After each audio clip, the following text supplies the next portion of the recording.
20 seconds. 15 seconds.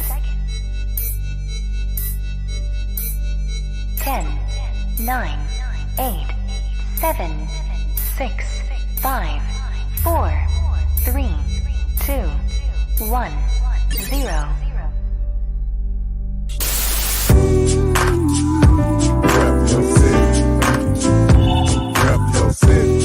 Okay. Rep your city. Let me see the mic. Rep your city. Give me the mic. Rep your city. I got you. Rep your city. I'm gonna tell you about mine. Rep your city. It's time for us to go live, so rep your city. I really would appreciate if y'all roll with me. Feeling this music cause it makes me wanna step. And if you don't want to, then you lying to yourself.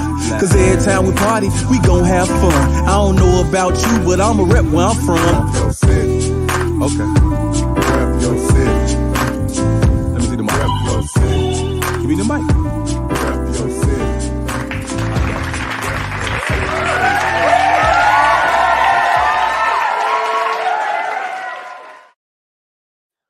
Welcome to the RYC Live show this evening. This is Fresh Friday, Rep Your City, RYC Live, and we're coming to you live right here, broadcasting in Chicago, circulating around the world.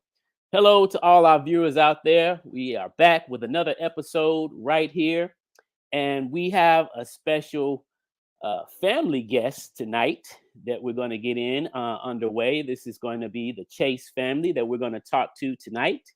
And but before we do that, we'd like to just encourage you all, if you have not done so already, please do subscribe to our YouTube channel at RYC Live. That's RYC Live.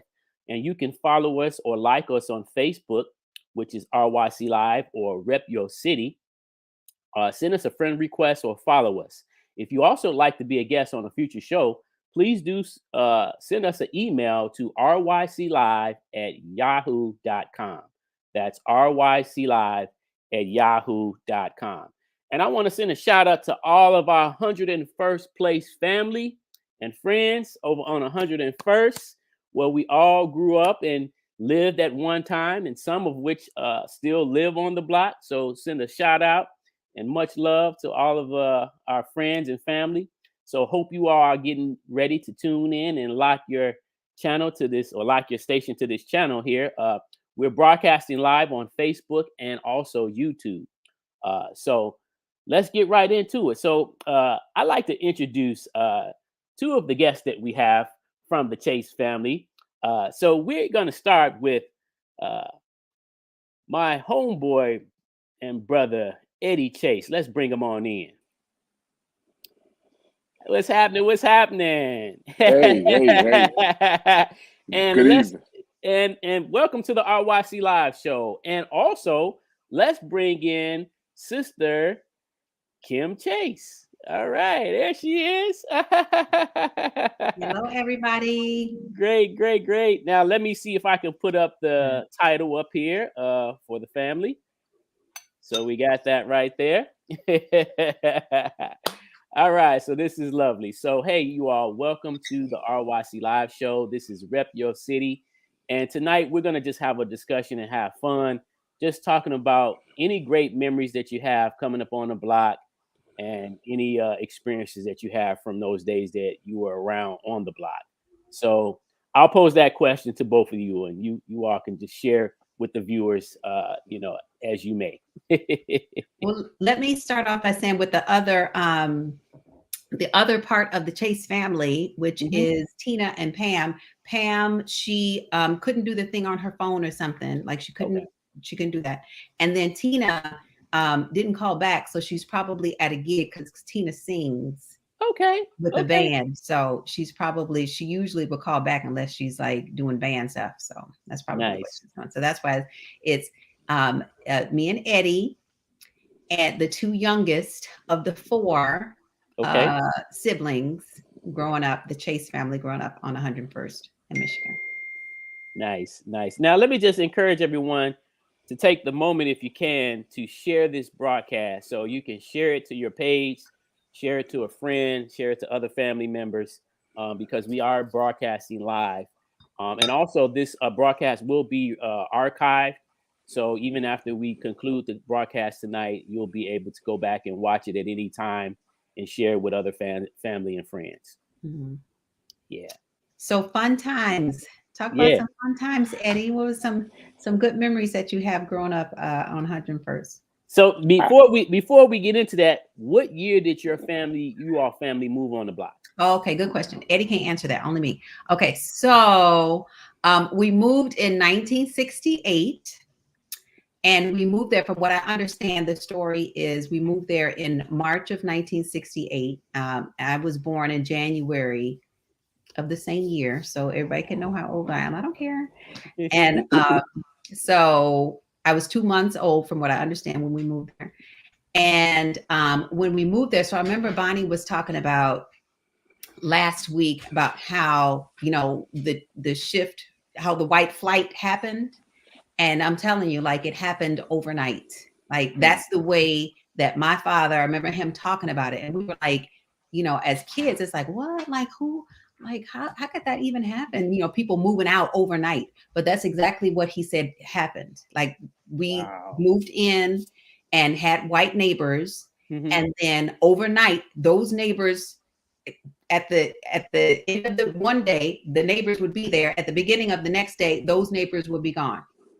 Wow. And it'll be a Black family there, looking at it at least, or like living there, or moving in.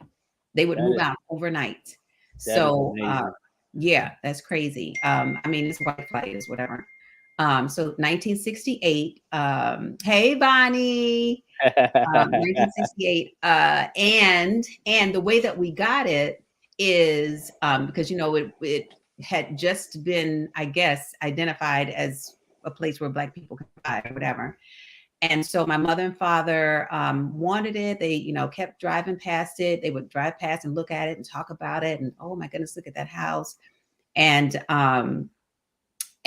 my grandmother, my father's mother, who used to Deer, everybody knew her as Deer, who lived on the block too, all of the years that we were there. She was a maid for some white people out in Winnetka, Jewish people.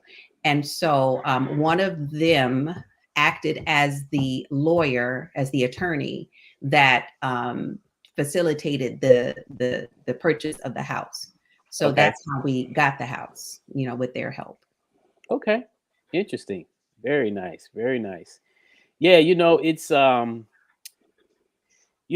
I know that when you think about these different communities in any city and how things change, it's interesting to hear some of the history of our own community. Yeah. Because I never knew that. I never knew that, families were moving out off the block overnight. And then, like, that's amazing to me.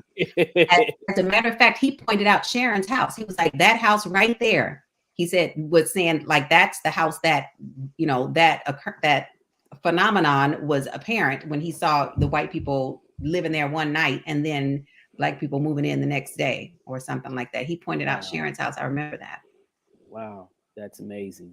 They wanted to get away really, really, really fast, I guess. So let's I actually have a few pictures to share of you all's family. And we have we got Big Boo checking in. He says, "Hey family, man, my guy Eddie." What's up, Boo? Hey, Boo. That was my guy. Yes, sir. Yes, sir. Yes, sir. So I thought these were some beautiful pictures here. Let me pull these up, and you all can talk about it as you please here. Let's see here. So this one is a nice one. Oh yeah, that one's yeah, So do you all know what year this was? Eddie, what do you think? I mean, I can only guess. Okay. Yeah, we can only guess. Tina looks like she's about what, 4, 3? Okay. Yeah, probably 3 because I was born when she was 4. Now who's the oldest? Pam. Pam is the oldest. Okay. Mm-hmm. And she's the one Tina was 3. Right. So if Tina was 3, if Tina was 3, if we're guessing and Tina was 3, then that meant that was 67, maybe. Okay. Okay. the year Before they, so that was before they moved in that house. Right. Oh, Mhm. okay. So this is another place. Mm-hmm. Mm-hmm. Oh, gotcha. Now, do you all recall where your family lived before you all moved on 101st? That's why we need the older siblings, because they need the exact address. What was it? Perry, 92nd and Perry. 92nd and Perry. Yeah. Okay. Okay. Nice. Yeah, Okay. 92nd and Perry. Yeah. Now here's another one, and I wanted to see if you guys could identify where this photo was taken. Oh no, I do not remember. That's when Pam was just a baby. Yeah. So no idea. No, Yeah. that Like, was because they were living. My mother and father were living with my with his mother, with my grandmother before when Pam was a baby, when they had first got married. Wait, this is Pam calling. Oh, maybe she's not calling me. Okay. Yeah, so we don't know. They would know. Okay. Now here's the thing too, for you all that's tuning in, like Pam, and if Tina's tuning in at all, you can send us a comment in the comment area. Oh, okay, let me. Oh, wait. So Pam just sent us a Pam. message. Okay. She says 1967 or 1968. Okay. Pam All sucks for not being here, but okay. Yeah. Right. Yeah. Okay. So that's cool. Which Yeah. one was 67 or 68, Pam? That picture? The family picture or the picture? That must be the family picture. Okay. What about the one with you when you were with just you and Daddy? So this one was the 1967, 68. That wasn't 68, I don't think, because I was born. Why wasn't I in the picture? You was born in 68. Okay. Okay, hold on. Pam is calling me. She's calling you. Hello? You on speakerphone. Okay. What are you doing? I mean, what are you calling me for? You still on there? Yeah, girl. You're on here too right now. Wait, go on the chat, Pam. Go in the chat. Let's tell her to type it in questions or comments in the chat. Okay, bye. All right. Yeah. Okay. So you all were next door to the Gates family. Mm-hmm. And Gates and the Browns. So was the Browns, was they there around that same time too when you all moved in? No idea. I don't know. I want to say yes. Okay. I want to say yes. Okay. But I don't know. I don't know for sure. I don't remember them ever moving in. Okay. So if they were not there, they were there, shortly after, like the Gates were, like, because we moved in March and they moved in April. So it's like we don't even remember knowing them, Okay. But the Browns, it's almost the same thing. I don't remember when they moved in. I remember when other people in the Browns house, because they had the 3-flat or 2-flat or whatever they had. I remember when other people would move in, but not when they moved in. Okay. So they must have been there. I want to say they were there before us. I wish Pam would say something in the chat because Pam knows. Now she just typed yes, but I don't know what the yes is too. We don't know. Leave it to Pam. Okay. Right. So let's talk about coming up on the block because my family moved on the block in 1970. And, okay. And actually that's the same year I was born. So, and my family came from Robert Taylor. So we moved from the Robert Taylor projects to 101st. So it's just interesting to see how, especially Black families were coming up and developing, during those days, like almost a migration. Yeah. The city. Yeah. Cause like my family initially come from Mississippi, like my grandmother. Okay. And then when they came up north, they moved to, they lived in Indiana for a little while. And when they came over to Chicago, they went into projects, and then from there to 101st. So 101st has been my base since day one. Right. Yeah. Along that, I think it's also important to think about like along that journey, like 101st was like, that was the dream. Like you coming up when you get to, get your house and get on your block. And our block was like that. Our block was beautiful. It was, families and kids and daddies and people cutting grass, like it was a really, they call it now the wild hundreds, which there was some wildness to it, I mean, just life, but for the most part, I mean, it wasn't wild then. It was like, it was beautiful. Like that was the come up, getting on 101st. I think too, like and I was speaking with Bonnie about this, but I felt like the block felt more of a sense of community, because like you had to be careful with what you did coming up when you were out of the presence of your family, because you still had other eyes watching you. Right. Yeah, no, you wasn't gonna do nothing and think that you can get away with it. Yeah. That's why some of us wasn't all bad like that. I don't know what y'all was doing where y'all had to be worried about what other people were saying and doing, but we was good kids. Yeah. So tell us something, Eddie. Tell us about what you can remember coming up as a young person on the block. Mm-hmm. I remember along those same lines, I guess, and I hope Boo is still watching. Yes. I remember us. Me, that was my crew. My boys, those of all of us that hung out, that was our crew, and we were always into something, doing something. I remember us going into my garage. Our garage had a car in it, a Simca. We had a car in our garage, but me and my buddy, we all went in the garage and we put all the chemicals that were in there into a bowl or a bucket or something. And when the chemical started to react and started smoking, we got super scared and ran out the garage because we thought it was going to blow up or catch on fire or whatever. So we were always doing something. And around that same time, we had a patio right next to our garage. I remember that.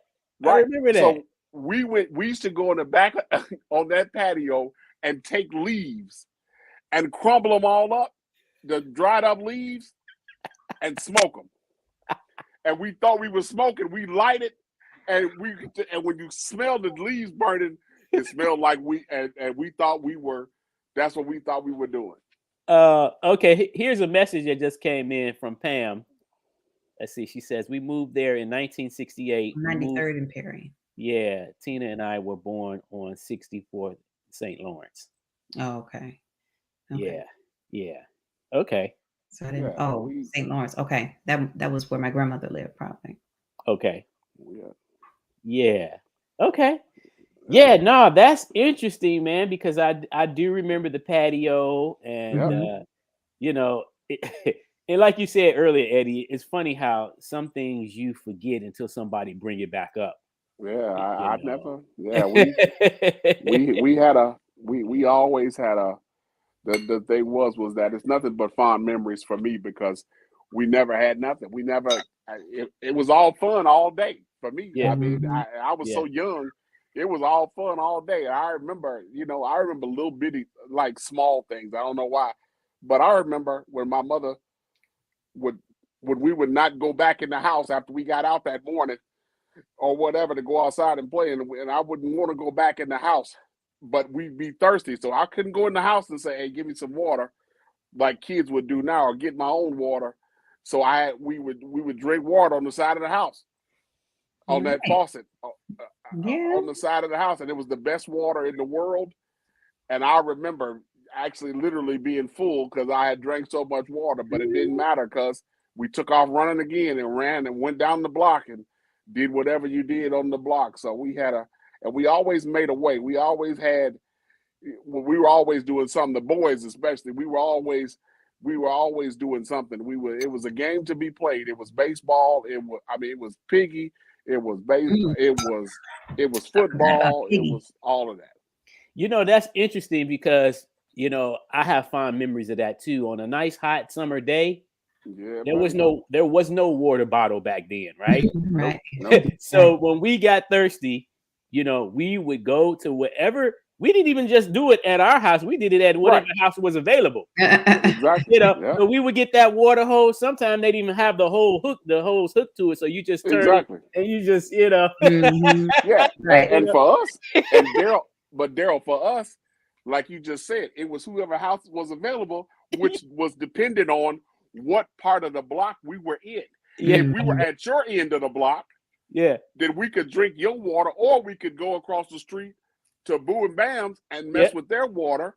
But if we were on my end of the block, then we would drink. It would be my house, or you know, you go to Kevin's. I mean, all that stuff. It was just and like you said, that water was good. Like now you think like, wow, you know, like drinking from know hose, you know, it's been sitting out there, you know, it's filthy, right? But back then, and it had to have lead in it, like even then, because it's still the same lead. Oh, you know what? But maybe the lead pipes weren't old, you know, like they are now. Because that water was good. It was good. It was good. You know, we get that water, you know, because like my grandmother, she used to like to water her grass. And so you know, she used to do it, but then when she got to the point to where she had me doing it, man, I have a field day with that water hose. I go out there, you know, because we had the kind where you connect to the sprinkler and it go back and forth with the water. You know, oh my goodness, you know. And sometimes I get the sprinkler and take it because it comes out like almost like you taking a shower. I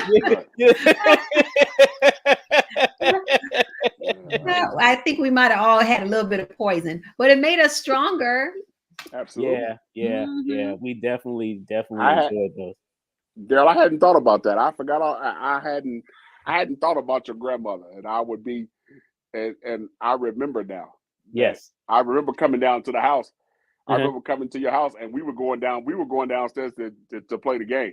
Yeah. But when I came through the door, sometimes she'd be standing, and she'd say hello, and you know, I'd be, hello, how are you? You know, and then we duck downstairs and start doing our thing. Yeah. Or y'all would be down at our house. Yes. Yes. I remember little Daryl would be sitting in front of that TV. He was so polite and so cute and going at quiet. He was but he'd be playing that game. He'd be playing that game. You know, it's funny because now, Kim, this is something that Eddie had brought to my attention when we talked over the phone, because I had totally forgot about this. But like he said, you know, he remembered me always getting the games because I was a big time Atari player, right? Okay. So I would get games pretty often, but we didn't have every week to be exact.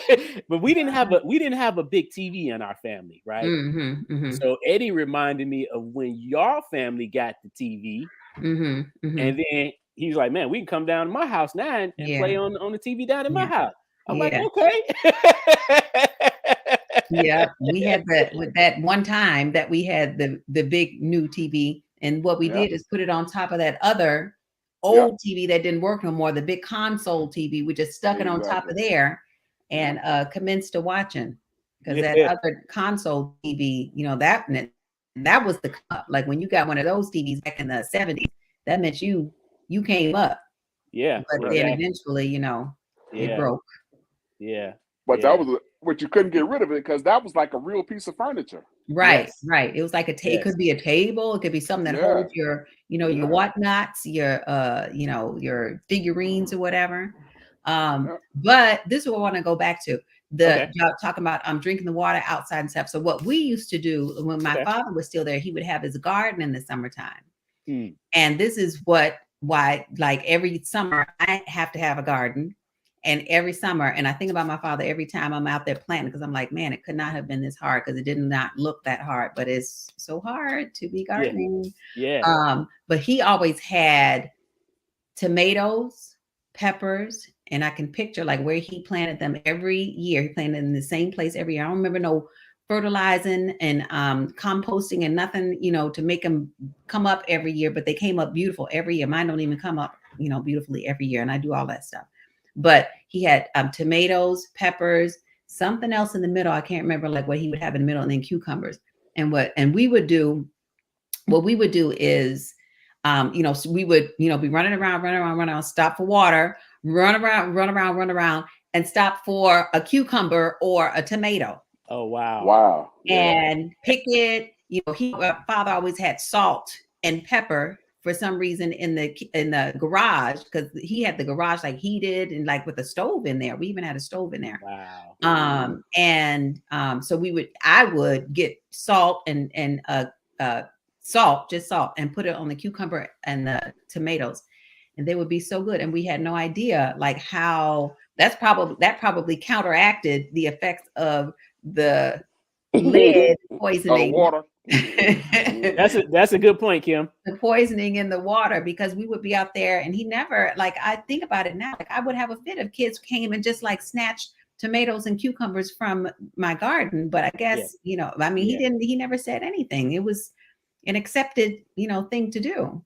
Yeah. But man, them tomatoes and cucumbers would be so good. Oh, they would be so good. And we had no idea how good that was, to just be able to get back there and pick some vegetables. Yes. And eat them.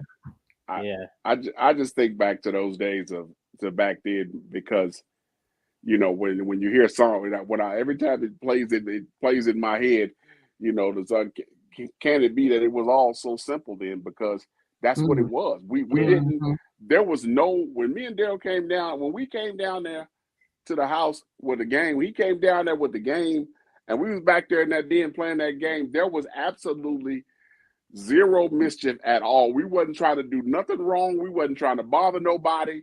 It wasn't nothing. We was back there for the moment. Right. Well, getting in what we got in. That was it. Okay. Let me read some more comments come in. Pam, Pam made this comment. She said, Eddie, all y'all was bad. Hello. Okay, let's see here. And then they said it'd be your own people. And then Bunny says, and your dad would always share anybody that wanted something. Okay, that's great. He was like that. Mm-hmm. Let's see. Boo says. Now wait, it cuts everybody out though, but he'll share with you too. Cuss you out. But you deserve it if he cussed you out. Boo say that's funny because years after y'all moved, some Jamaicans moved in and had a garden back there. Oh, for real? That is so interesting. Okay. Yeah. My grandmother was one of those gardeners too, and I had never, before she did what she did in the garden right there on the block, I had never witnessed that before. Like you say, Kim, tomatoes, onions. So I'm like, man, you ain't even got to go to the store. You got all your vegetables right here. Right. And they would just grow. They would just be growing. I don't remember no weeding. I don't remember none of all of that hard work that goes into it now. I don't remember that. Yeah. My father, and another thing he took care of was his yard, just his yard, period. His yard and his grass. Yeah, that was a big thing back then too. That was a big thing back then. I mean, it needs to be a big thing today, because these kids, not even kids, grown people do not know not to step on your grass. They do not. Yeah. And I have had to have a hard conversation with people stepping on my, and let them know that's not acceptable to step. And I know I got that from my daddy, because you're working all hard on your grass and people just walking across it. Yeah. Like it's like it's the sidewalk, and the sidewalk is right there.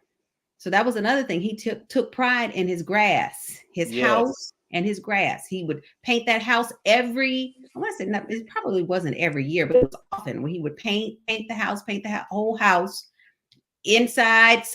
Not every year, but sometimes we would get inside painted, but outside he would paint it, and his grass. And this is another thing. This is what I wanted to say, Daryl. So when the Gates moved in, Mr. Gates and my father worked together. They both built the white picket fence that was in front of both of our houses. Okay. So they worked on building that white picket. They worked together to build a white picket fence in front of both of our houses. So that's why, like, it's not there now, but back in the day, we both had that white picket fence, and that was because they both worked together putting it up. Wow. They were really good friends. I do remember that. Oh, we got Lisa's checking in. She says, "Hey, y'all. Hey, Eddie. Hey. This is Lisa checking in." Hey. I know, because everybody always asks, "Where's little Eddie? Where Eddie? Where's little Eddie? Where Eddie ain't been little in a long time. Okay, so that's cool. Our people's just checking in. Yeah. You know, it's really nice to, you know, when you think back. Let's talk a little bit about some of the areas, you know, around, you know, because I mentioned and Pam, I know Pam had a picture, but we talked about this with Bonnie, but I know Pam had the picture of the newspaper guy named Wardell. They used to have a newspaper stand right up down 103rd in Michigan. Wardell. Yeah. And she was saying how her family used to send one of them up there every day to get a newspaper. Do y'all have any fond memories of anything around in our community, you know, coming up back in those days? Around? I remember not being able to go nowhere. So if we was anywhere, we only could sneak. Because we were not supposed to be, for years, we couldn't cross the street. Okay. For years, even right over there. And then there was a time when we could only cross the street to go to Bible study on Regina McCary's porch. Okay. Because I think Miss Cross, I think we would go to Miss Cross's house, who used to be on the corner of on that side, where the Reddings house used to be. Miss Cross was there, and she would do Bible study with all the kids in the neighborhood. And I can't remember who was doing Bible study on Regina McCary's porch, but I do remember my an early memory of being over there when we weren't supposed, because I remember thinking like, wow, we on Regina McCary, we across the street. So we couldn't go, we couldn't, I followed rules for the most part. If you know, I didn't. Me too. You didn't. I didn't go, you know, all them other places because until I got like, you know, older and I knew I was doing wrong. But Pam was more like, you know, all out there. I know, right? What Bonnie's saying. Okay, that's Bonnie's comment there. And now what I remember is Miss Cross, right? At the Bible study, right? Mrs. Cross. These days, all the little heathen kids getting Bible study so we can go to heaven. These days right here, Daryl, I spend some days I'm sitting here, I go to Amazon and the candy that I'm buying or I'm talking to Tina about, because Tina loves candy. The candy I'm talking to Tina about and stuff that I'm getting from Amazon, I remember all of that stuff. We used to walk right there to the cleaners, right there by the house, the Dunkin' Cleaners, and it was a dry cleaner, but they sold candy. Yeah. And they had a little display thing with the candy. And I remember we used to go buy them sweet tarts. That was a circle, and they were kind of big, but they were chewy. They were the chewy kind. We buy those. We buy Bub's Daddy 25 gum. cents. Right, Bub's Daddy gum, and don't even talk about Alexander the Great. Them we would do all of it, and that's all the stuff that I'm buying now on Amazon, and I only eat about 10% of it there, and then Tina comes out here and takes it, and then her and Kim go eat the rest of it. That's what happens. Sharing is caring. Did you all used to go to any of the candy stores that we had in the neighborhood that was inside of a home? Yeah. Okay. I didn't. Okay. I didn't. You didn't go to the candy store coming from school. We didn't I didn't never have no money. Oh. And if I did, I wasn't going to spend that. I mean, I would get, you know, a little bit of candy or something at times. I remember having candy, but it wasn't like, no, I didn't ever. No, I don't remember. I don't remember going to the candy store. I remember going to Red's. Yeah, I remember Red's. Right, Red's. But that lady, it was a lady down the hill, and we'd be coming from school, and you know, me and my ace, Kiwan, would be coming back from school, and we stop at her house, and we would buy a whole little brown paper bag full of cookies. Yeah. Them pinwheel pink cookies. Them cookies. For a quarter. She gave us 25 cookies for a quarter. Mm-hmm. Man. We need to find them cookies today because them cookies was the bomb. It was. Strawberry cookies. Tina, all you gotta do is, I don't know, nobody's looking for them. Tina know exactly where they are. You're right. You're right. You're you right. think you really know where they are? I'm serious, Kim. We talked about it a million times. For real? Strawberry cookies. I want some right now. Yeah. Call her and tell her. Tina, I have you something by Monday. I used to like the cookies when we used to go to the candy store because, and this was some years later when we became teenagers. And we used to and I liked the strawberry cookies. Kevin liked it sunflower seeds. Like, and I remember crazy. And I remember Brian loved Nihilators. He loved those Nihilators. So everybody had their favorite. Kevin also liked pickles. He used to always get a pickle a lot of times. See, and all of that is a part of me right now. Kim knows it was probably 6 months ago, 7 months ago. I gave her a whole thing of Nihilators. I got Tina just bought me. It hasn't been a week yet. A thing of pickles that big. Oh wow! You got pickles? Oh man! Wow. And when she bought the pickles, she bought me some Jolly Rancher, apple Jolly Ranchers to put in the pickle. Wow! And that's why every woman that I date says, every woman I've ever dated said, that's what's wrong with you, because you was the youngest and you got them 3 sisters and they did too much for you all your life. And all I can ever say is I resemble that remark. Because it's absolutely the truth. That's them other sisters. But yes, that is true. All right, let's talk about some of the toys during our time as kids. What's some of y'all favorite toys that y'all played with coming up? Toys. I liked Barbies. I loved Barbies. I loved them. I just wanted to just do everything like Barbie. I'm gonna get you one for Christmas. Don't get me no Barbie. They're not the same. Nothing is the same. Nothing is the same. And they better be black, because I always did like my little white Barbies. Okay. I don't remember the black ones, but Barbies. I just loved Barbies. Yeah, I don't never recall seeing a black Barbie back in the 70s. Yes, they were there in the 70s, like early. There was one, and she had like her hair was like an afro. But we didn't want afros back in those days. I wanted her hair to be silky. Okay. So that was my really favorite, like my Barbies. Okay, Dale, listen. Dale, let me ask you a question that we didn't talk about. Okay. Do you remember, did you buy your bike stuff in Roseland?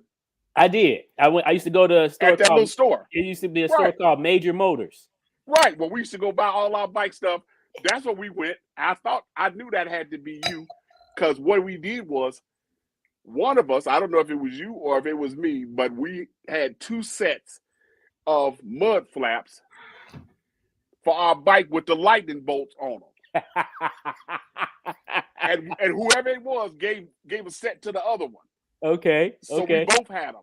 So we both had them lightning bolt mud flaps on the back of our bike. And remember, we used to put straws on our wheel. Man, that was the best sound in the world. When you had all them straws on your you come down the street and sound like that was the best thing in the world. Yeah, that was probably one of my. Like you got straws on your bike. That's what it sounded like. Yeah, that was probably one of my fondest things to play with or to do as a kid was riding bikes.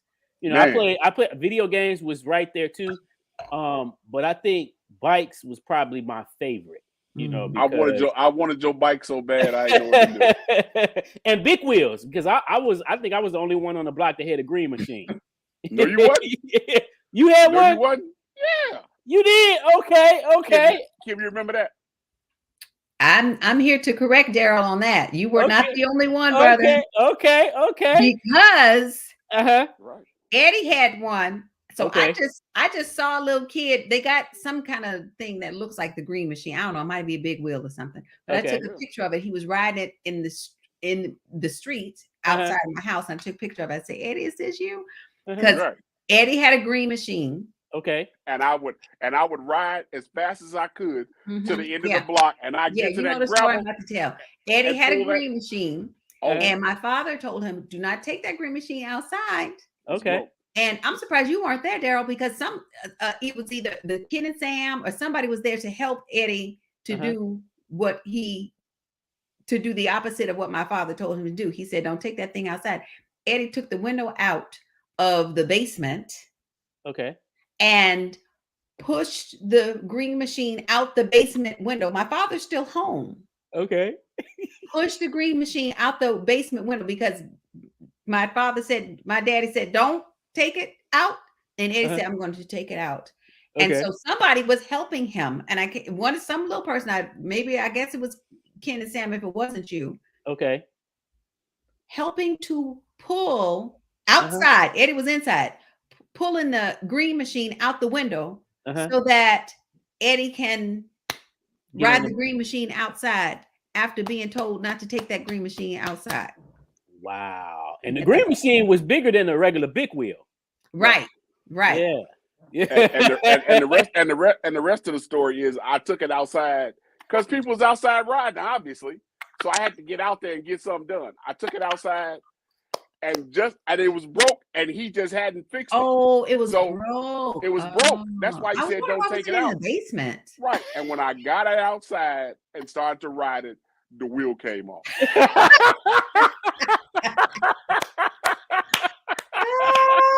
and that was the only time Daddy whooped me in my life.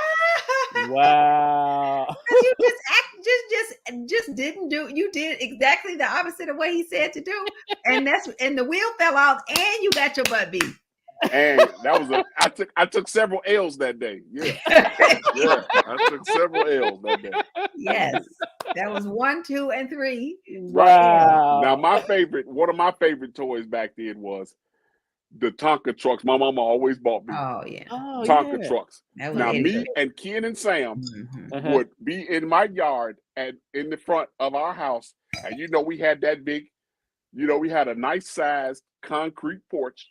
Right. And Ken and Sam and I would push them off the porch and run them as hard as we could into the porch because we were going to break them Tonka trucks if it was the last thing we did because people said you couldn't break them. Right. Okay. And they never lied because we never could. They didn't break. Wow. They never broke. And Tonka trucks, you can, because then what the commercial was, you put an elephant on it. Yeah. The elephant's foot and something was on it or something. Yeah. Them Tonka trucks, no. And all that was the truth. Boy, we used to run them things into. I mean, man, me and Ken and Sam used to. We used to wreak havoc on them Tonka trucks, boy, for sure. Wow. No, this is something else I want to talk about. I want to talk about spades. Oh, okay. So you a card player, Kim? So I don't know if I remember how to play. So, but that's what had me thinking about it because I'm like, okay, how you gonna be black and not know how to play spades? Right. But so on Stephanie Smith's porch, for it seemed like years, but it could only have been, I guess, probably about 3 years. And every summer, it wasn't all year; it's only in the summer. We would come out in the afternoon, about 2 or 3 after General Hospital was off. So that's about 3 o'clock. After 3. Right. Well, it's about 3 because you take a shower and then you're going outside. And Stephanie Smith's porch, which was an enclosed porch, me, Stephanie Smith, Stephen Smith, DeWitt, Mark Ramsey. Who else would play with? Maybe Sharon. I don't remember Sharon playing with us, but if she was watching, she could correct the record. Right. But anyway, so we would play spades for hours. Wow. 4 hours and so many days. I cannot even tell you how many days. I cannot tell you how many hours we play spades. That's the difference in generations. Now, how did y'all get into playing it though?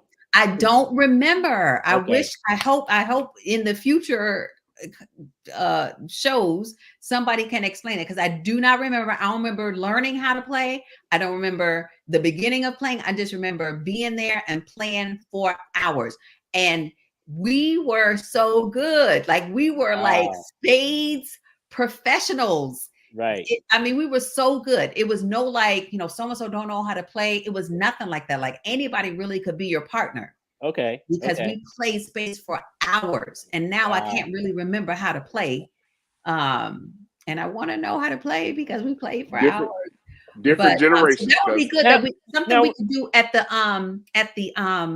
next at the reunion. Now, when were y'all playing? Was that like in your teenage years, Kim, or was that? So we left when I was a sophomore, so that was 14. So that was years. That was about, I would say, from maybe 12 until 14. So that's what I'm saying. It wasn't even that long. Wow. But it was out. I mean, every day we would play spades in the summer for, I guess, probably just 2 summers. That's the only summers that we had to be playing spades.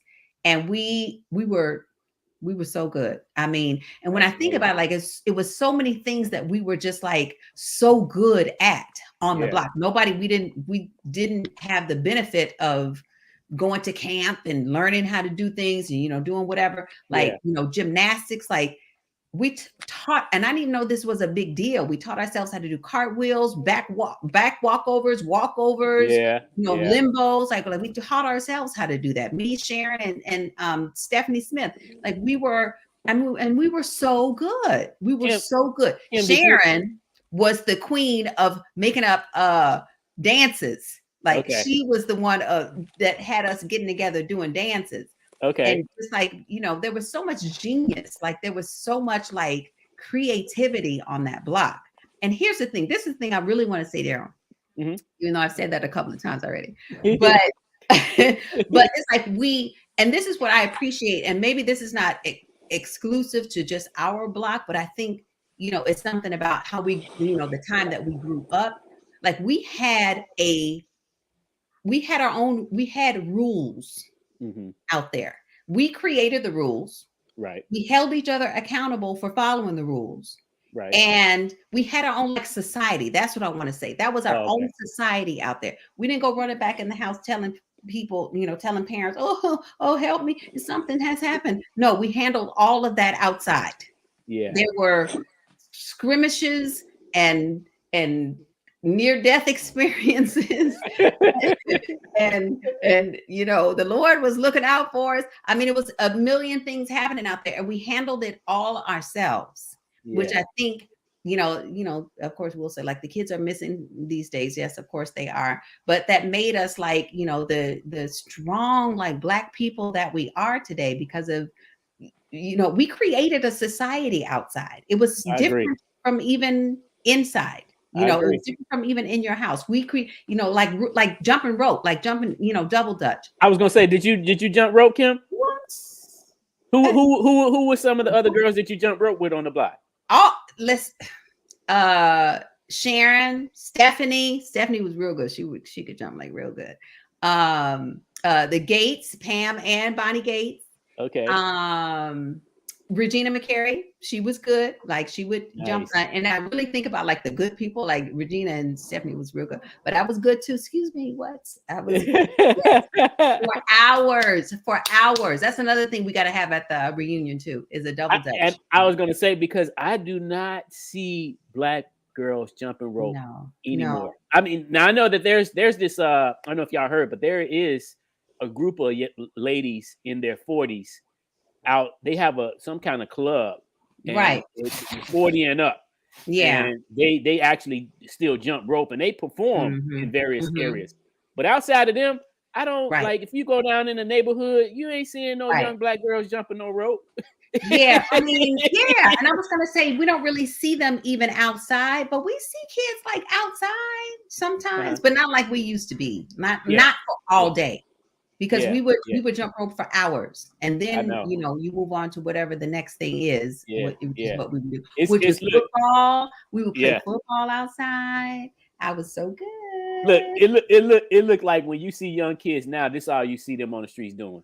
Right. And that has really taken away from so much of our potential, because you're doing this. Rather than, it's nothing to do. Let me make up a game. Let me make up a song. Let me make up a dance. Yeah. I mean, good times. Now, I understand that, and I don't know. Did you go also, Eddie? Did you go? Because I understand a lot of people from the block went to Bennett. Eddie went to Bennett. Okay, Eddie, do you hear I me? did. Okay. I did. Yeah. Okay. So Who how was are your y'all? favorite teacher, Eddie? Huh? Who was your favorite teacher?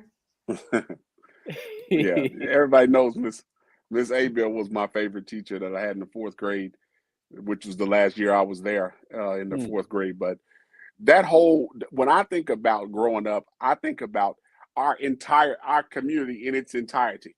And that means even going down the hill and stuff. My older sister, which I shouldn't be saying nothing good about her because she shouldn't have been on here.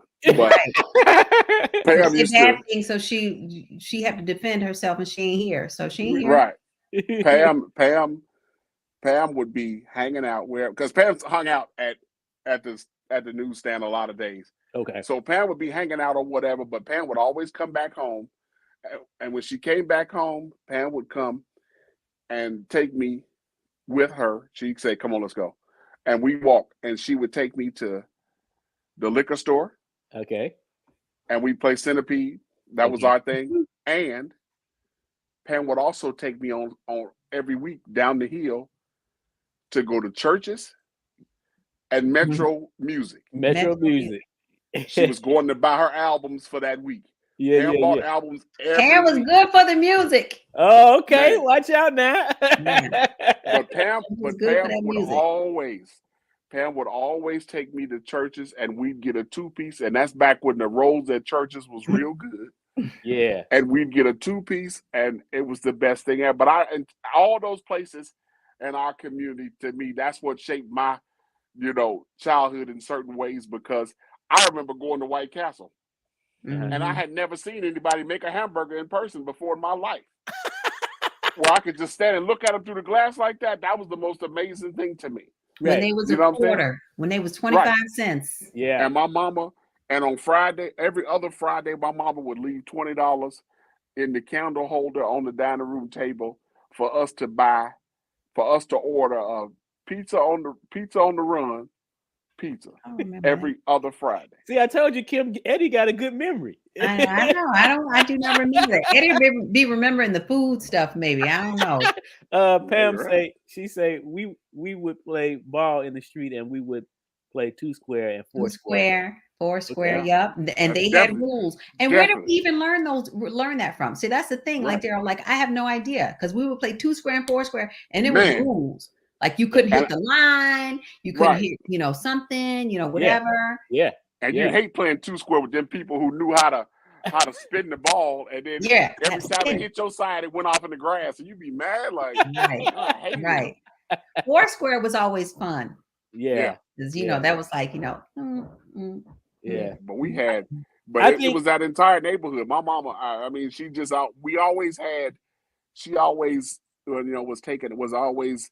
And maybe it is because I was just all my life I was a fat kid inside or whatever. But I remember us, and I remember Pepe's and all that stuff over there on 111. I mean, and all that stuff back then, like Kim said, all of it tasted different. It was all different.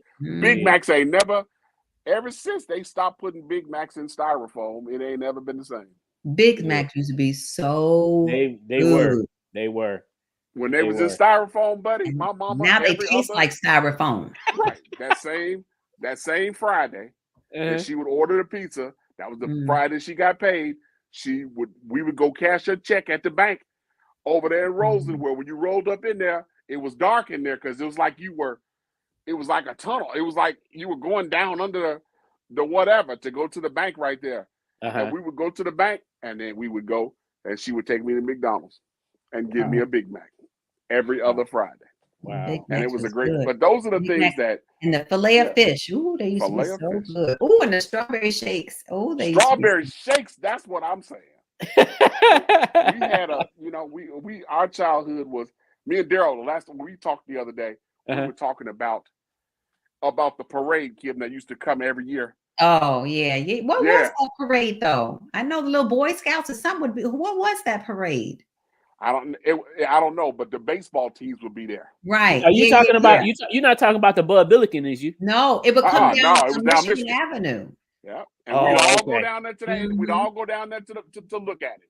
Okay. And every time we go down there and look, like I said, Kevin and David would be in the parade because they were on the baseball team. Oh. Okay. And I couldn't wait for my turn. I just wanted to be in that parade so bad. I wanted to play baseball, so bad. And I didn't really know it because I grew up loving basketball for real, but I didn't know that I had such an affection for baseball that actually started way back then, because I've coached baseball now for however many years, but I didn't know that I had that affection. But it came from back then. It came from going in Kevin's house and seeing his trophies and stuff and being like, dang, yeah, man, I ain't gonna never have no trophies like. And what I was saying, Kim, was it's a sign of the difference in years, because y'all played spades like that.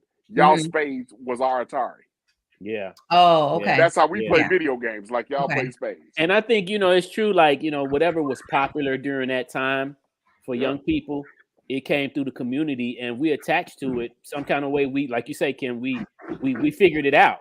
You know what I'm saying? And we became, like you say, our own society, because I used to wonder, like, some of the stuff, like, that we were learning, how we were learning it. Just like today, how kids learn stuff that you would, like, today, kids are technology savvy. Right. They know how to work a phone better than an adult. Right.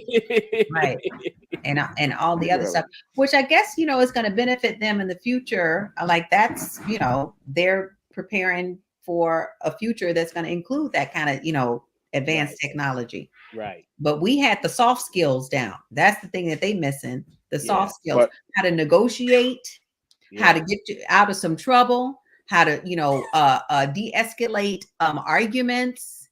Like that's the kind of stuff that we learned being out and holding each other accountable. Like that's important. Okay, I think willy-nilly.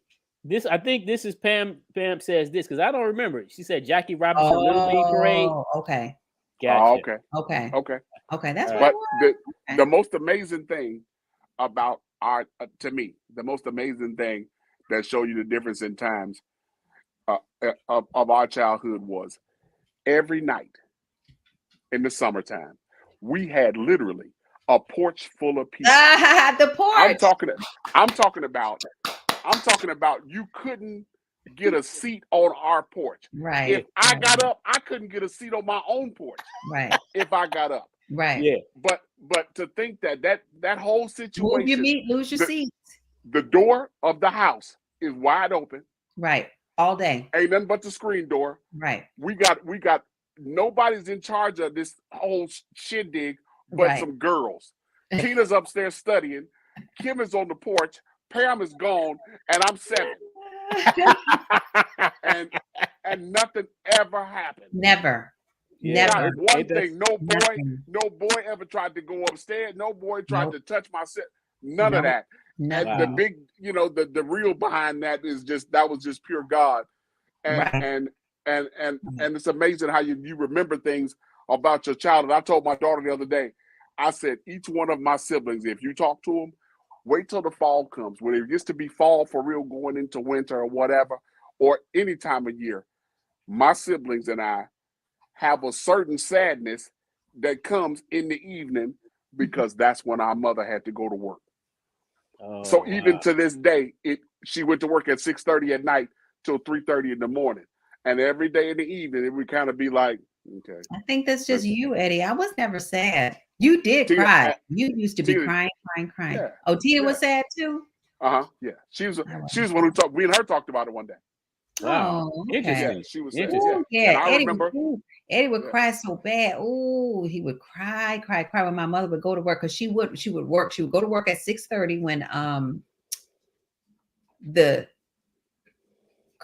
odd couple would come on. Okay. Yeah, and he asked that you never returned. The what? Remember that's what they said on the Odd Couple, where they talked about in the beginning, and they were talking about Felix's wife told him that he leave, and that's that he never returned. Yeah. She would leave then, and this was after her and my father had divorced, so Okay. he was down the street, but he stopped parenting once he left. Like he didn't really parent after that. Okay. Right. And Okay. so she would come home at 4 o'clock in the morning. And so between that, I mean, forever, for all of, you know, Forever. all of the time that we were there. And so summertime, you know, wintertime, whatever, it was just our family, you know, Pam being the oldest, and then Tina, and then Pam was really the controller of things. Okay. But she was lenient with her control, like she was okay Yeah. with it. Except, what? remember when she used to come home sometimes at night, because my mother would call at 10 o'clock. And Oh, yeah. sometimes Pam No, would that come was something home. that got started. And I Right. don't want to say why, but it was because of something that happened on the block, and some of the other mothers called my mother over and exactly. upset her very much, telling her what was happening over there at our house. Okay. And the bad thing wasn't nothing happening. Right.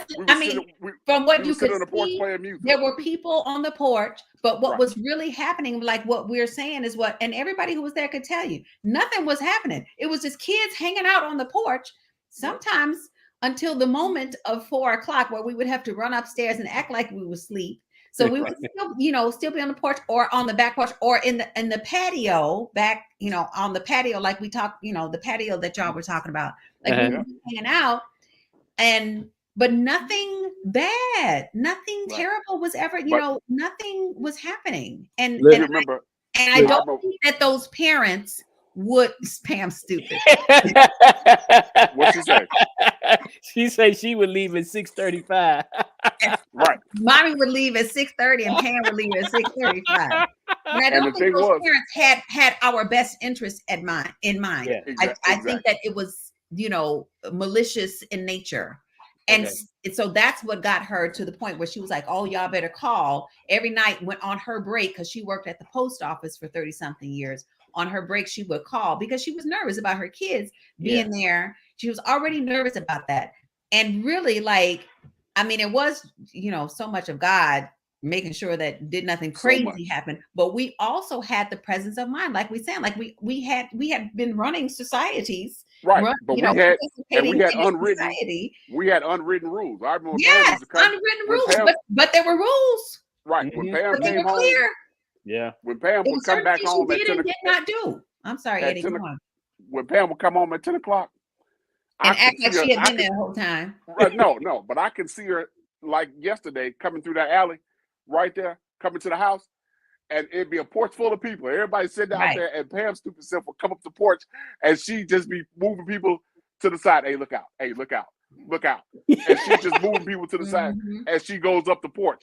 And Pam would come in, do whatever. But we had for real rule. And the bad thing was that whole. Now I was so young that a lot of nights, most nights, of course, I'd be going to bed somewhere or whatever. But some nights when it would just happen, people would just leave. It just happened naturally. People would just more would leave and more would leave and more would leave, and then it end up with hardly nobody on the porch, and that's it. And that's how it ended every night. It wasn't no, oh, y'all got to go get off the porch. Right. It was never that. It was just everybody left. Yeah, I mean, it might have been like, you know, oh, we about to go in, but I don't really see that as being a thing. Not in the summertime. The summertime is always, you know. It's just like, you know, whenever the party winds down. And it's not just us who were enforced. We didn't have to enforce the rules, because everybody knew how to act around people's houses, you know, on the porch, you know, not just in and around people's houses, but on the porch. Like the porch was like, you know, that was like part of the house. Right. An entity of the societal rules. Like that was one of the, you know, there were porch rules. There were, you know, in your house rules. There was out in the, you know, playing, you know, game, doing whatever we were doing out rules. Like, you know, it was just like we had, it was, and that's why I say like our neighbors were more like, we were closer to our neighbors than we were to our cousins.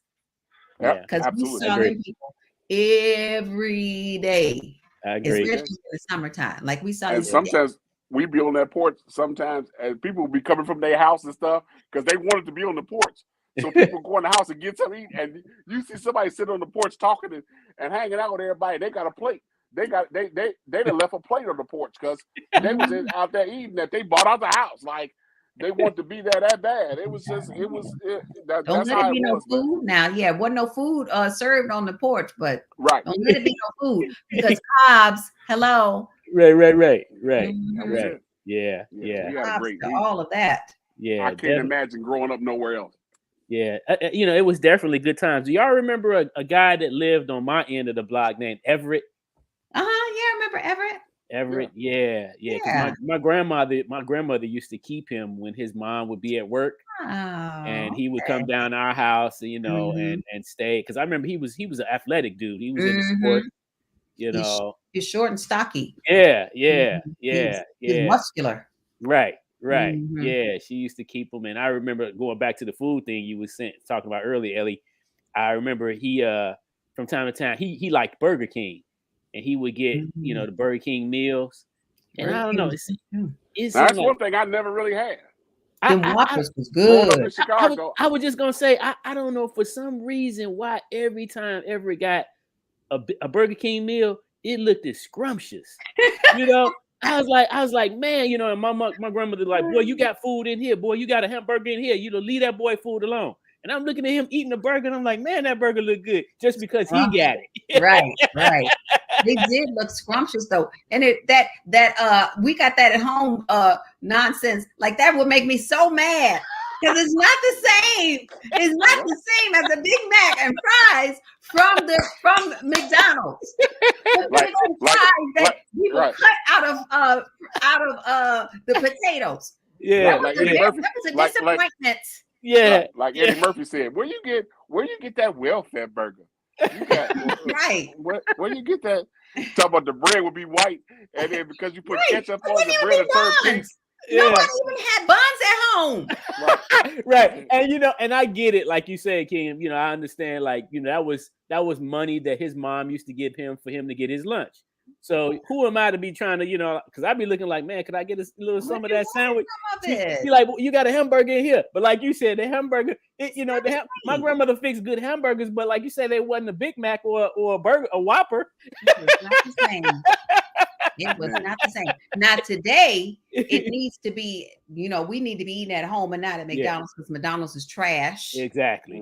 But you know, the commercials even back then, like that, the way that they would show McDonald's and the Burger King, you know, all charbroiled and And then do y'all remember? I think y'all both too young for this when they said that it was some kind of contest at McDonald's. And then you were supposed to, like, you could call in and if you could say 2 all beef patty, special sauce with cheese. Oh yeah, I remember that. Like if you could say that within a certain amount of time or something, like you could win something. Like they would either call you or you called them. Like I can't remember what it was, but it was some kind of contest. Because I remember thinking about it because the kitchen phone, you know, I would be, you know, practicing on the kitchen phone because I wanted to be whatever that was. I was gonna win that contest. The kitchen phone that had the super long cord. Right. Go around the corner. Around the corner, so you could have some little privacy you thought you was gonna have talking way around the corner. So you could relax talking on the phone. It's a chair there, but you know, you might want to sit in the soft chair in the dining room so you could just go around and sit on. Yeah, we all had that. The phones that had the long cords that you could just go halfway down the house with. Right. Yeah. That's you know, it's interesting though when you think back in time because I think this is something that all people experience once they get older. They look back at their younger days, and it seems like they always had great times when they were younger. You know, I would hope that they would. I would hope that, you know, people can look back because sometimes, I mean, I don't know. Probably everybody does. But we really did. 100%. Pam.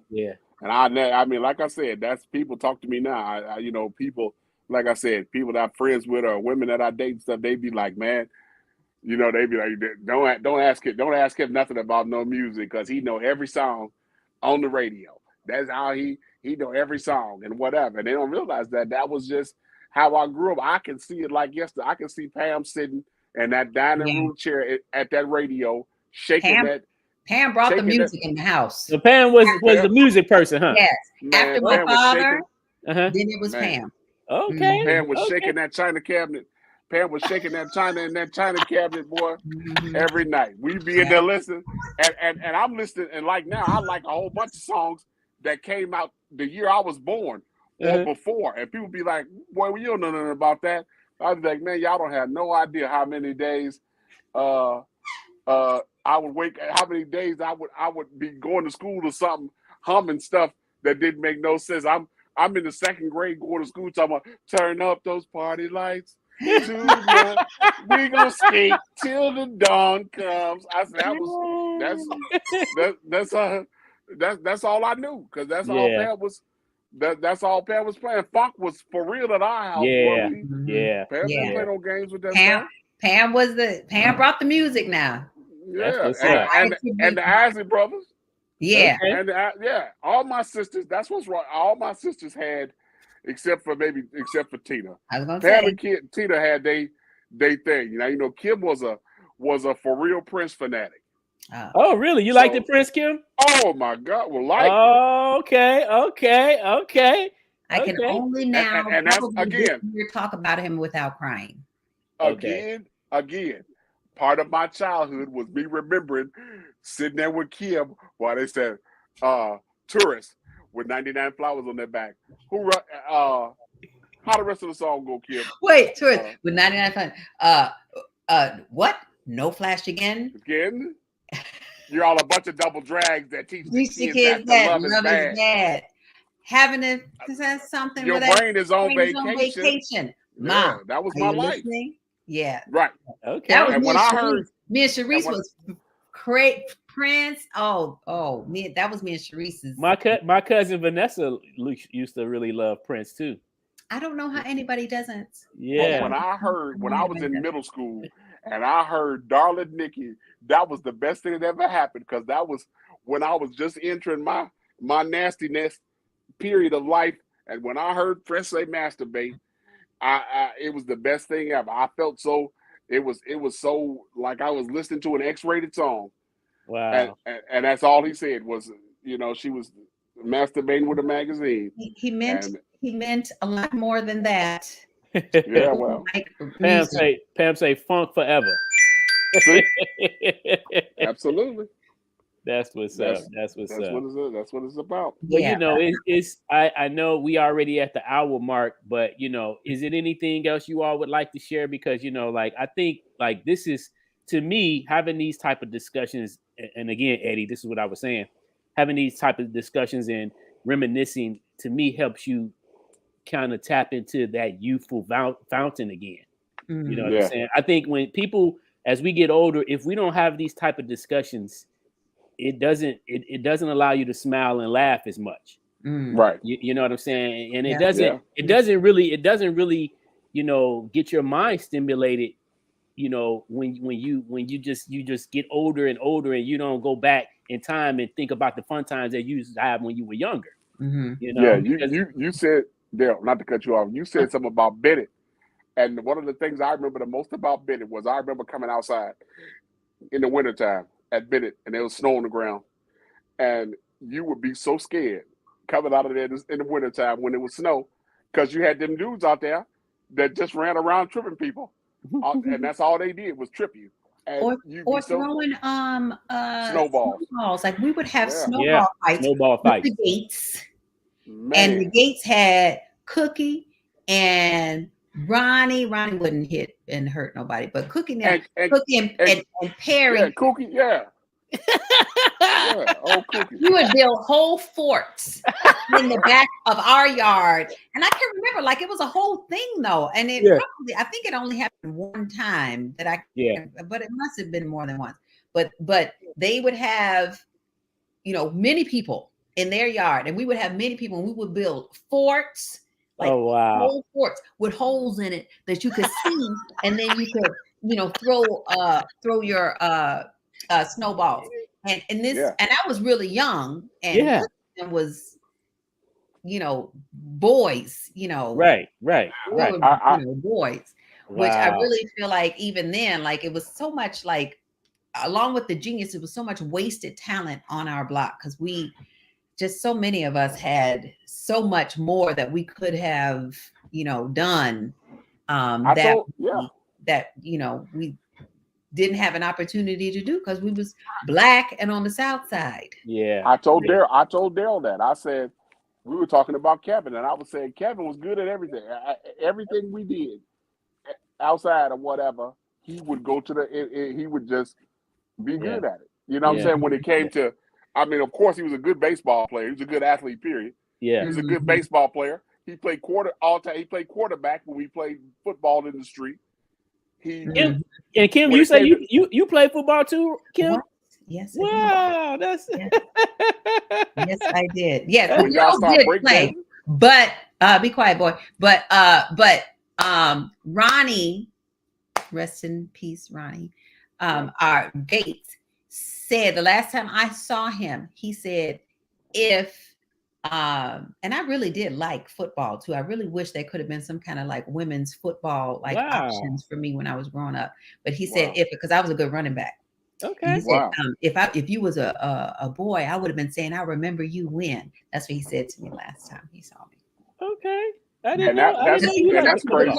Coach Ronnie was such a good coach. That's the thing. He was like, he would try to include everybody. It seemed like the girls, wouldn't be able to, help us to win. But even with the girls on our team, like Ronnie was such a good coach. He would coach me and tell me where to go when I would go there. He was so he was. Oh, that's good. Yeah, he really was. Like he was so inclusive, like with his coaching. And it seemed like we wouldn't win, but we could win with Ronnie. He was so good about that. That's cool. He was so sweet. They were very good neighbors. I loved having the Gates as neighbors. That's what I want to say on this thing too. The Gates as our neighbors, the best. The best. That was the best. They were closer than cousins. Nice. They are our sisters and brothers. Pam was the same way with softball. Okay. With Piggy and stuff. Pam who lived in the alley, right? Yeah, Piggy. Pam would live in the alley. In the alley. She'd be coming through the alley all the time. And we'd be in that lot playing Piggy. And Pam would come in the lot and say, hey, let me bat. Pam would come and want a bat with a cigarette in her mouth and hit the ball to the fence every time with a cigarette in her mouth. Wasted talent. We also played volleyball for hours in the street too. I don't know if you all were. I think y'all was too young for that. Yeah, no, I didn't play volleyball. We didn't even know it was volleyball. We call it volleyball, like with the B. But and we played for hours in the middle of the street in the summertime, and then and cars would come out and we would just move like it was never like any danger or nothing like that. Even the police would come. That's why I didn't even understand what the animosity was with the police until I moved to California, really, because the police in our neighborhoods, they were friendly to us. Like they were like officer friendly to us. Okay. Always Black. Right. So I don't remember any of that, animosity towards the police that that neighborhood. We had so many. I never thought about it like that, but Kim said it. We had so many. It was so many unwritten things that we did that nobody ever talked about or said, but you just knew what to do. We was playing anything in the street, and as the cars went by, whatever the group of people was that was in the street, y'all broke up almost evenly on both sides of the street. Yeah. This went over there, then went over there, and that was it. Right. And the cars, they didn't try to run us over and none of this stuff that, that kind of happens today. Like, why y'all in the street? They just, did what they were doing. We did what we were doing. We came back, and finished, whatever the game was. And the game could be volleyball or softball that we would play in that field. In a lot. Yeah. I do remember playing softball in a lot. I do remember that. That was where Burt Rose used to be. Where Burt Rose used to have cars over there. Yep. And Burt Rose left. And then, like you I said, remember we had such a good time, man. Everything we did, it was just like I said. I can't imagine growing up nowhere else. It was the best child. I remember going because we played video games like that. Like I said, I remember like me and Daryl were talking. Kevin had a Atari 5200, and I remember going in his house, and it was crazy going in Kevin them house because we'd be on the front on that. Everybody, there was a lot of enclosed porches back then. Yeah. Kevin had one, Miss Smith had one. Mhm. Mr. Lewis and Mr. Lewis had one. But we could So, never go in their house. Right, but we could. We did. Oh, for real? Oh yeah, yeah, oh yeah.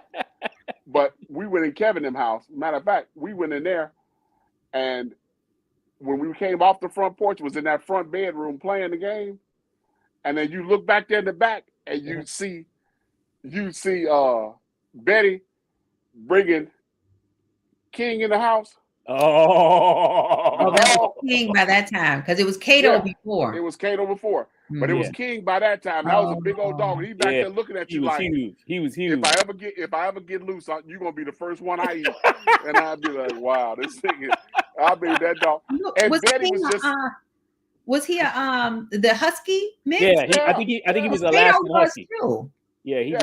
They had more than. Yeah, they had definitely had. More, okay. Yeah. Okay. Huge. But Betty would be back. The thing was, they had a gate up. Yeah. But Betty would be back there with the dog. At one point, it was more that they had two.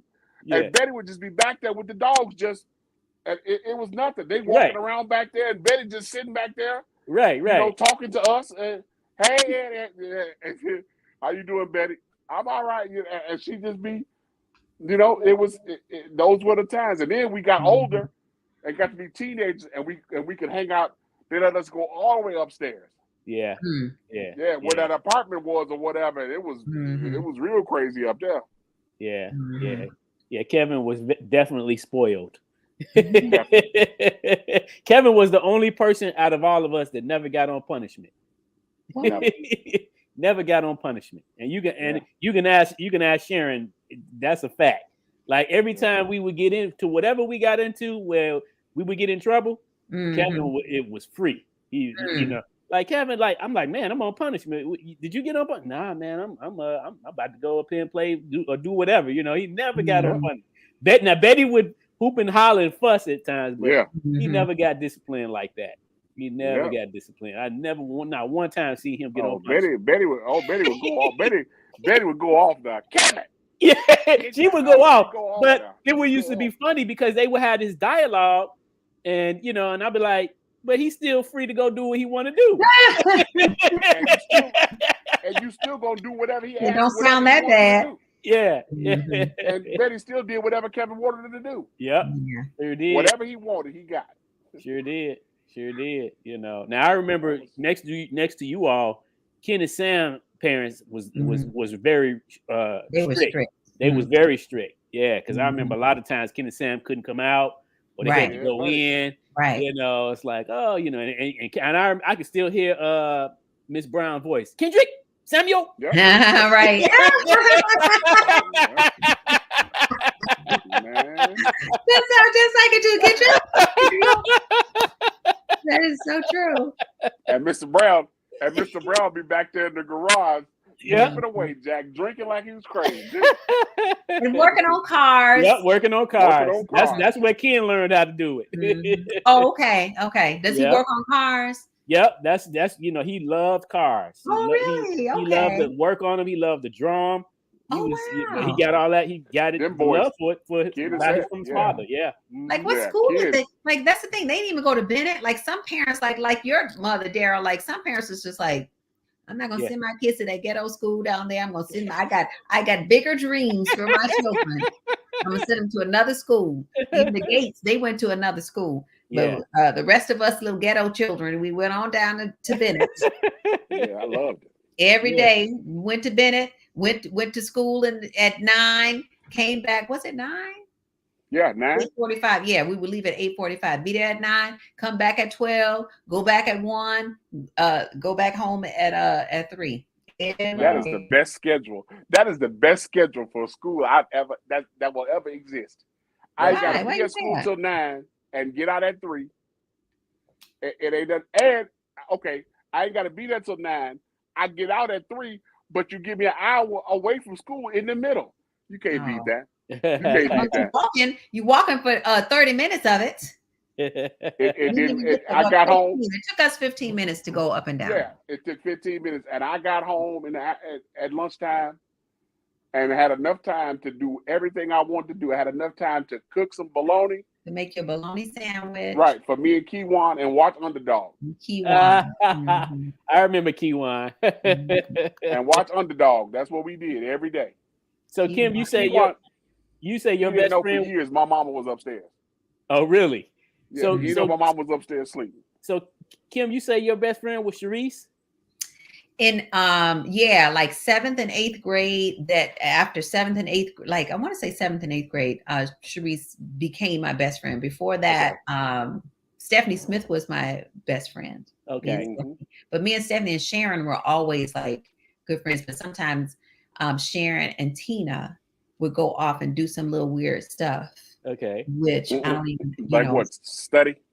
I don't even know. They were suited, in some ways, like together. And then me and Stephanie were good. But we all would, we really, it doesn't even seem like you could make the distinction because we were all such good friends. Me and Stephanie and Sharon, I remember one thing we used to do is, other than the flips, like I just cannot even believe how good we were, because I'm still trying to get back to like even just doing handstands and and back bends, like our body, we just made, like, we trained our bodies to do that. And right now there's like training programs, that you can that cost big money in order. You would have to, you got to pay. And then it's even like, it's more so than the money, but it's the, like, how do you even do that? And we knew, like, we figured out how you do that. And now, there's professionals saying this is how you do it. Yeah. But we did the flips. But we also, here's another thing we used to do, and Bonnie talked about this last week about all the books and the read, with the Donald Goings books. But we read so much. Like we read so, like, that was like a thing for us, is to, read books and talk about them. Okay. And we read Archie comics. I remember, I want to say Stephanie introduced us to those, because I for some reason, that's the way that I remember it. Like, she brought that into the group. Archie, what is it? Archie, just Archie, not Archie. Archie comics. We read so many of them. Judy Blume books. Oh gosh, we read those and would trade them and talk about them. And Judy Blume books. I'm trying to remember any other like specific books that we read. We just read all the time. Kanye say reading is stupid. Now, Kanye say reading is stupid. Now, did you also participate in the singing activities that they had with the Gates? With what? The singing activities that Bonnie was talking about? What? Yes. Okay. Yes. Okay. Yes. That's cool. Bonnie would get us together in the patio. Okay. Back there in the patio, because it had some kind of apparatus that ended up being a seat. I don't know what it was supposed to be. It was like a table, but it was high. It was higher than like a table, like a bench. I remember. And I don't think it was a table, because it had individual pieces of wood that you can. All right, but that were on the table. Right, I'm saying that it ended up serving as a table. Oh, that's what it was. Yeah, but I'm saying like the original purpose of that thing, because it had a top layer and then it had a bottom layer, and we would all sit on that top layer.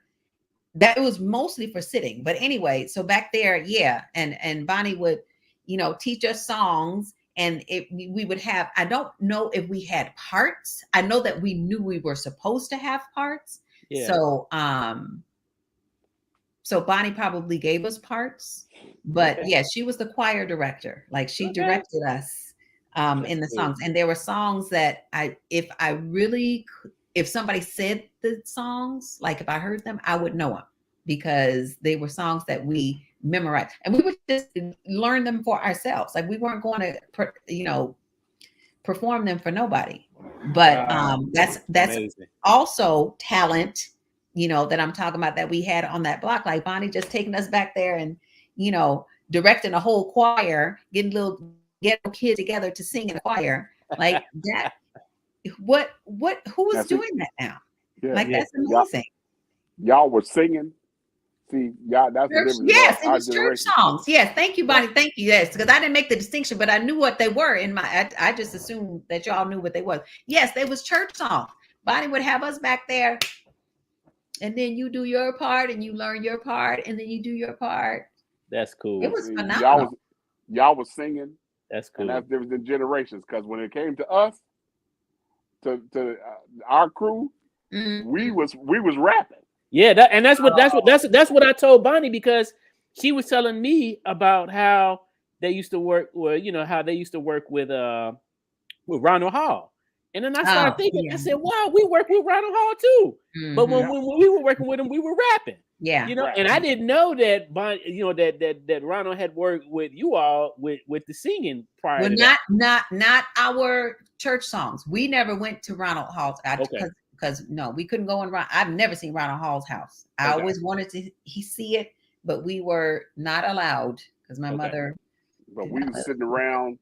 We was sitting back then. We was sitting around rapping. We was sitting around. Yeah. And that's back. Run DMC was the whatever. And I remember being in Kevin House and stuff. And we was. I got a dog, a cat. I still have some of the recordings that Ronald did for us. Oh, really? Yeah, I do. I still have some of the recordings that we recorded, because he had all the equipment in his home. Yeah. And when we started rapping, he invited us over to his house. He said, hey, y'all want to record something? And we sure. I love and that. We actually recorded a couple songs with his equipment. And then he played the guitar and some of the other instruments and stuff. So he was like a producer for us at one time. He was serious about his music too. I mean, and he had been doing that music with that garage band. Yeah. For I don't even know how long, but that was always a thing. I want to say it was Sunday afternoons when they would be back there practicing with the garage door a little bit up. Yeah. And they would be in the garage, but the garage door would be closed, but it'd be a little bit, bit up. So I guess they was trying to keep the noise down.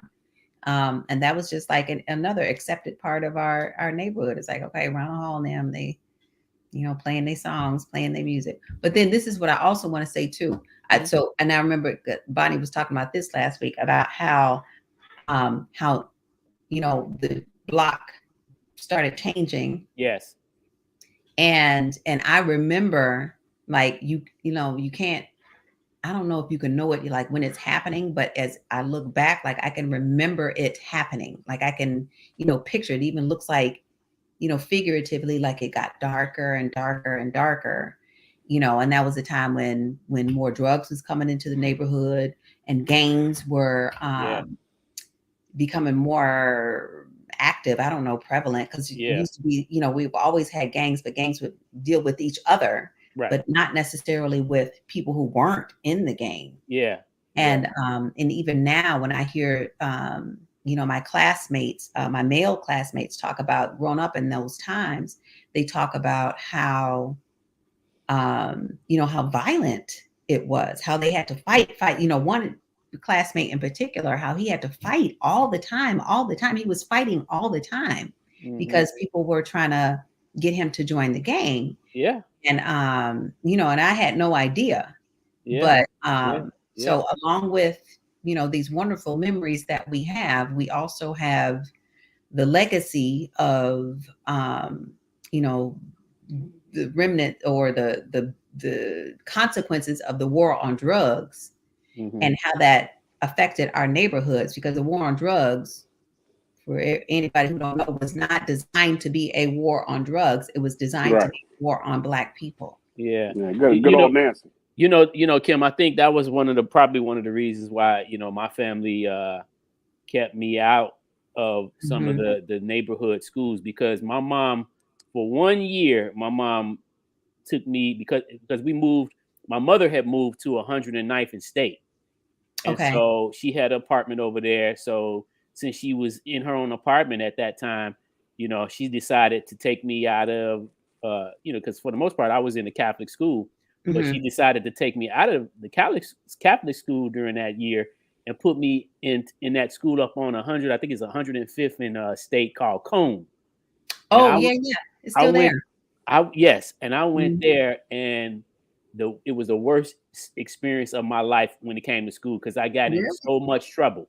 And it's just like you said, I was getting into fights just about every day, and it was because of the peer pressure. The peer pressure.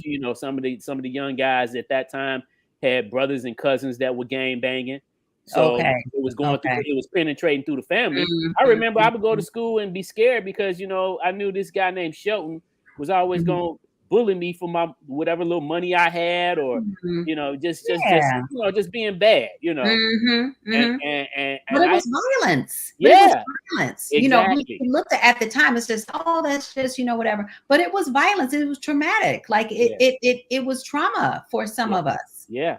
having to experience that. Yeah. So she knew, after that, she said, oh yeah, I'm gonna have to put you back in, because Mhm. she thought it would be cool because we were close and obviously it would be cheaper, but it Mm. was definitely not a good decision. Right. Yeah. I was like, oh my goodness. And I never was into the gangs.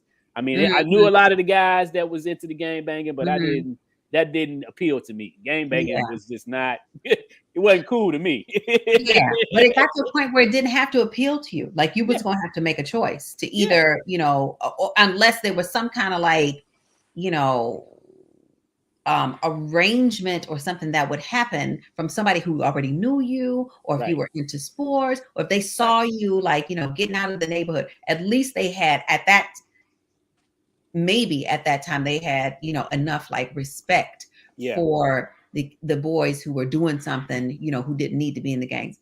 But after a while, like that didn't even matter. Yeah, especially now. I mean, it's a whole nother Right. No, it's a circumstances whole nother now. thing now. There's no type of loyalty at No. all in it all Or today. rules, like we talk about the rules. Yeah. Like it's none of that.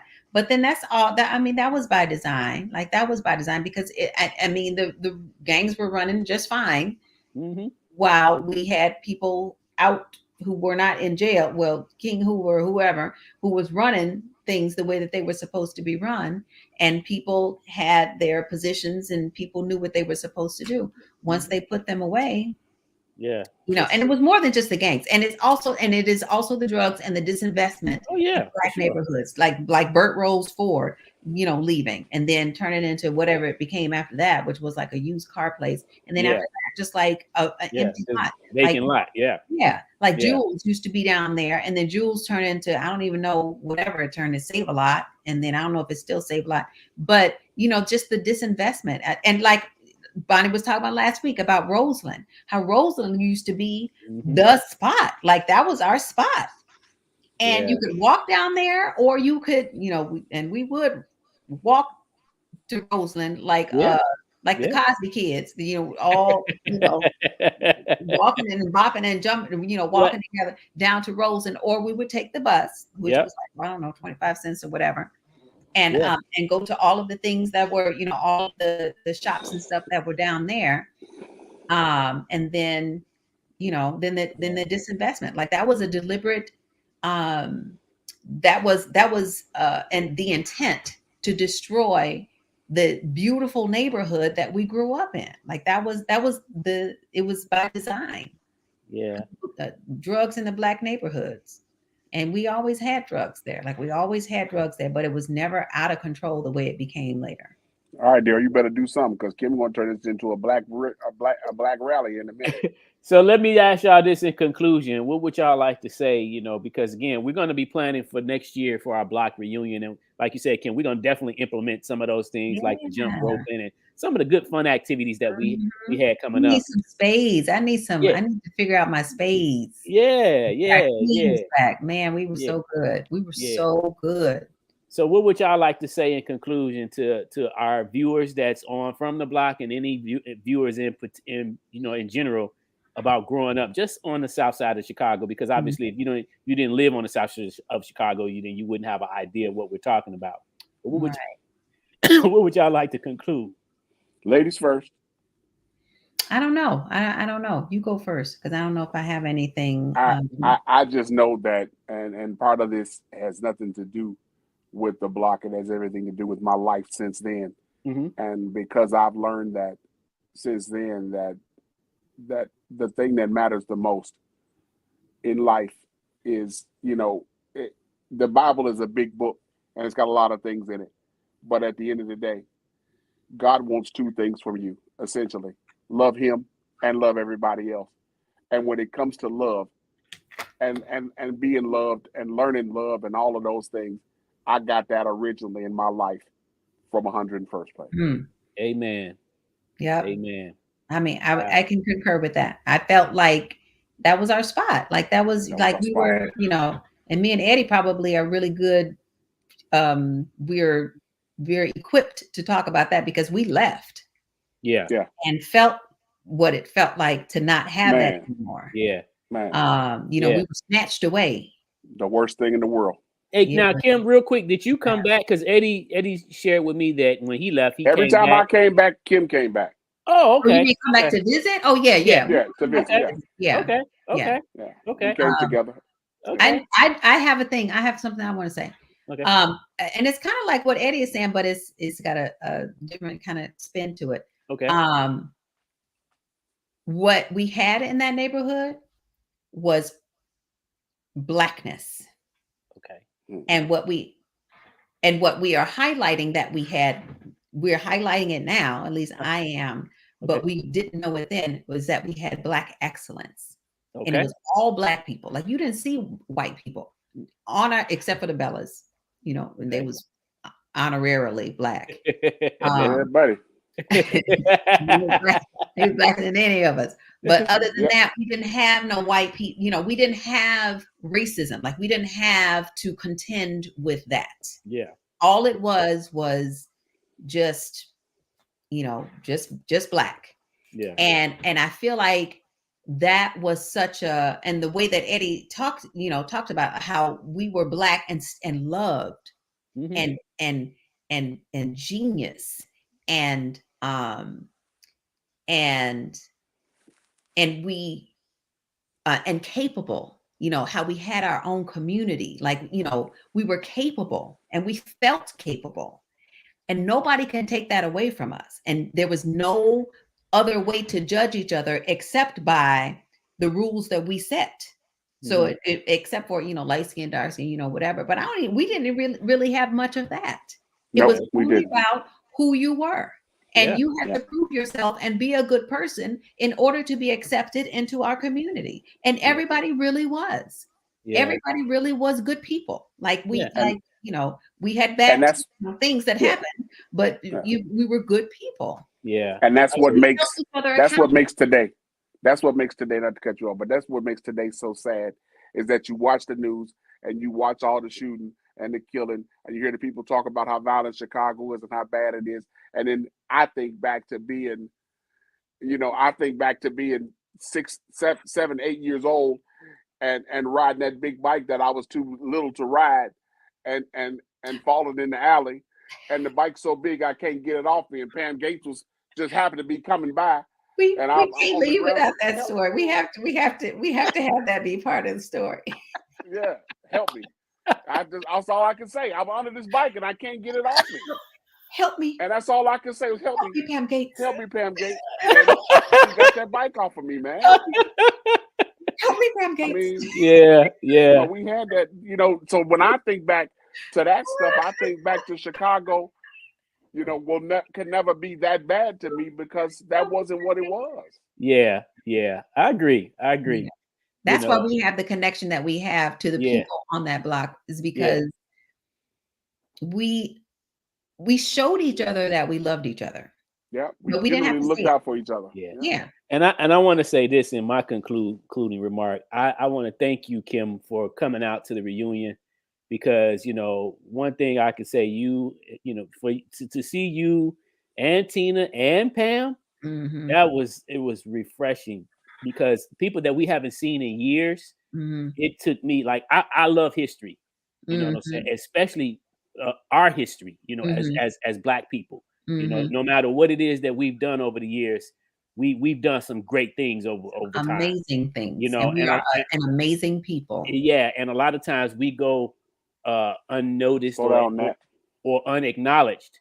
And it's got to take some people like what we're doing right now to create platforms for us to showcase what we've done, you know. And so that's why it came in my mind to initially get together with the fellas from the crew, but then I said, man, maybe what we should do is just have a whole block reunion. And it seemed like it was far-fetched to happen, but when that day came and seeing y'all faces, it was, you know, and I'm quite sure everybody felt the same way, that it turned out to be a beautiful day. Mm-hmm. You know, it really did. It really was. We're looking forward to next year. Kim talked about Roseland and how that was the spot with the shopping and how that was our spot. To let you know how much I remembered that and how much it was, even though I was really young back then. Mm-hmm. When I moved to I lived in Indiana, I told you, for the last 20 years.